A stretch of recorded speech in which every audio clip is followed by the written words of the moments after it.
Hey guys, what's going on? Going to do a quick analysis here on Bitcoin. Ticker for this is obviously BTC, and right now I'm on a weekly time frame. So yesterday was a pretty crazy day, pretty big drop in the market, and I figured you guys may be wondering where the potential support levels are and if the crash is over. Okay, so let's take a look at this. But before I do, a couple things. First, if you're not subscribed and you want to get notified when I drop new content, click subscribe, click the bell, and then click on all. If you don't do the last two steps, meaning the clicking the bell and then clicking on all, you probably won't even get the notification. So if you want to get notified, make sure you do those two steps. Also, if you want a place to trade Bitcoin with no KYC, you can head on over here. This is an exchange called BloFin, and as of right now, this is one of your only options for a non-KYC exchange that has high withdrawal limits. Okay, so I'll put a link to this in both the pinned comment and the description. And if you sign up through those links, not only will you be supporting the channel and motivating me to produce content more often, but those links are also going to activate a discount for you. All right, so flipping back to here again, weekly time frame. And in the last video I did, I stressed the importance of this level right here, and that's around. It's about 60,250 or so, 60,244. And this is the level of support that has been holding the price up for the last, I don't know, several months, right? All throughout here. And last week, we actually had a very bullish candle close. This is a hammer. This is a hammer candle. It's typically bullish, and following a hammer candle, more often than not, you're typically going to have bullish follow through to the upside. Obviously, that's not the case right now. This is a bit of a fake out. However, I must say that this candle has not confirmed yet. It hasn't closed yet. So this could also end up being an epic fake out, just like this. You see right here, we traded all the way down. And then by the time this candle closed on the weekly time frame on Sunday evening, buyers had stepped in, bought it up, defended the level, and then this candle close was actually quite bullish. Okay, so the same thing could theoretically happen here. We haven't officially lost this $60,250 level yet. So once again, Sunday evening, that's going to confirm the breakdown if we were to close where we currently are. All right, so zooming back out, you may be wondering if this dump is over. Okay, well, I've always said to myself that if we lose this level, then the next target down, in my opinion, is going to be around 52,000. And we have a lot of confluence around this particular level. So you'll see right here, it was a resistance. If I zoom back out here, you'll see that it was also resistance right here and right here. Okay, so this is a major level, about $52,000. Mark that on your chart if you want to trade Bitcoin. Okay, the next level down from there, if you want to mark that as well, just take a horizontal ray and paste it right at the top of these candle bodies right here. Okay, and zooming back out here, you'll see that we have confluence at this level as well. And this is interesting. So when I was doing Bitcoin analysis videos, even about half a year ago, I had pointed out that we had this upsloping level of resistance. And at the time, it was in the form of a rising wedge. But this trend line is still valid, okay? So you see it initiates right here. It was resistance right here. It was resistance right here. This is a level that we fought hard to break above. And when we broke above it, the price came back down, retested it as a support. And then from there, we had an impulsive move to the upside.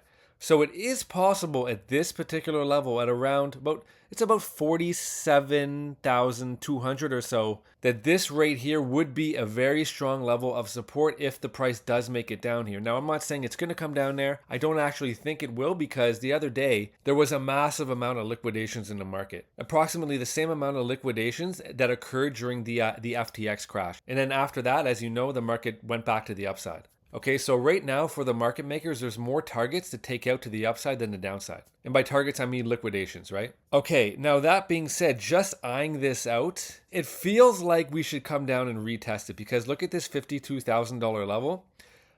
We broke out of it, and more often than not, when you break a strong established level of resistance, it kind of acts like a magnet and eventually pulls the price down to it to retest it, to back test it as a support. When we broke out of here, we still haven't come back to test this as a support. We haven't done that resistance to support flip that we see so often, okay? So once again, 52,250 or so. Just make a note of that. If the market does continue downwards, that's the level I would personally be looking to. All right, let's change the time frame. Let's take it down to the daily and see what's going on. So you see this long wick, the buyers are stepping in right now. Actually, let's take it down to the 4-hour. And yeah, we seem to be getting a little bit of resistance right here, and I'll show you why. Let's go down to the hourly. Okay, when you're in a downtrend and this goes back to former support flipping to resistance and vice versa, you can see what's happening right now. Okay, so I have this yellow horizontal line marked, and you'll see right here we have the pivot low. That was the support region. When we broke below it, what did we do? We came back up and tested it as a resistance. So this former support flipped to a resistance, and then we had a crash following that, okay? So support to resistance flip. Now look what's happening right now. If I do the same thing, so this next support region, let's take a horizontal ray and mark that.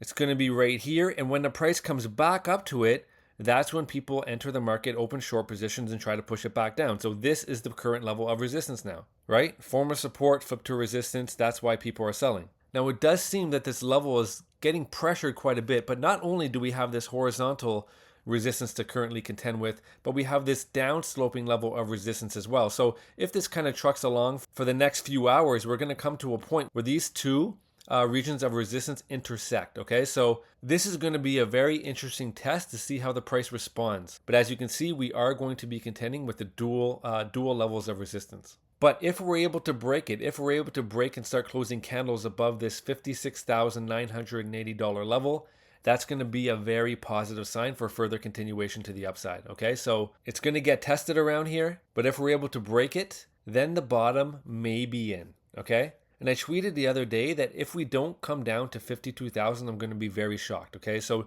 once again, looking at this just seems like a magnet. To me, it's a target. And yeah, I'm going to be very surprised if we don't make it down there. All right, now as the market was crashing the other day, and by the way, if you're not following me on Twitter, you should do that if you want to get quick updates, right? So here's my Twitter right here. It's the same thing, it's Revolt Finance. And I was kind of live tweeting about all this as it was happening. And I had this post here. If anyone wants some hopium to cling onto, here you go. Then I referenced my post above, which pointed out the 52,000 level. But when I was looking at the chart, I noticed this. We had this downsloping valid trend line, and I just extended it out. And look where the price was responding to. And it turns out that this was actually the bottom. I posted again here. I pointed out that we were having a bullish divergence. Why isn't it loading? Okay, right here. So you see here, the price was making a low, and then we had a lower low on the price. I contrasted that with the oscillator, the RSI here. We had a low, and then we had a higher low. So again, if that ended up being the bottom, I would be quite surprised, but I would say pleasantly surprised, right? But still make note of this 52K level, and down here, of course, around the 47,000 region. Okay, now obviously the ideal situation, what we want to see happen here is we want this candle to end up looking like this candle, okay? There's still time, there's a few days. This doesn't close until Sunday evening. So if the buyers come in and this candle body closes once again above that $60,200 support region, then all this is just going to be an epic fake out. And then after that, I would anticipate a further move to the upside, because as I mentioned, for the market makers, there's a lot more liquidation targets up here than there is down here, because we've already taken out a lot of them. All right, and while I have this chart open, let's talk about a worst case scenario here. We have what should be very strong support at approximately 52,000. Down here, we have a very, very strong support region at around 47,000. Now, what if the market just blasted through these targets, which again, I don't think is going to happen? What level could we look to? All right, this is just a level to be aware of. If you want to mark this up, you can. Take a trend line. I connect this from the body here, drag it across, and you'll see we have multiple touches on this trend line. Okay, so initiates right here. It was support right here. It held a support right here during the scamdemic dump. Over here during the lows of the bear market, this is where we got supported from. So if that line's extended out and we end up dumping down more, it would be in the $30,000 region. So again, I don't think we're coming there, but this is obviously a very significant level just to be aware of in general on the Bitcoin chart. And actually, by looking at this right now, one thing I might as well do just to point it out here, if I paste a horizontal ray right here, look at this, okay? Support right here, support all throughout here, broke below it was resistance. And then this line that I just drew was resistance right here, resistance right here. And actually, now that I'm seeing this, when we broke out of it, we never back tested this level either. So imagine absolute worst case scenario down here where these lines intersect, about $31,500. This would likely be the buy of your lifetime. But yeah, I don't want to see this happen because the altcoin market would be absolutely obliterated if it did. But this is a good trend line to keep tabs on because the trip down to this line could be the low of the next bear market. Okay, so not saying we come down here anytime soon, but again, this could mark the low of the next bear market, maybe in 2026 or so. All right, guys, so I'll leave it at that for now. Once again, if you're not subscribed and you want to get notified when I drop new content, make sure you click subscribe and then click the bell and then click on all. If you found this video helpful, smash the like button. It helps with the algo. And yeah, if you want a place to trade this and you don't want to have to submit your ID, check out this exchange, and the links to that are in the pinned comment in the description to activate a sign-up bonus. All right, guys, take care. Have a good day. Bye.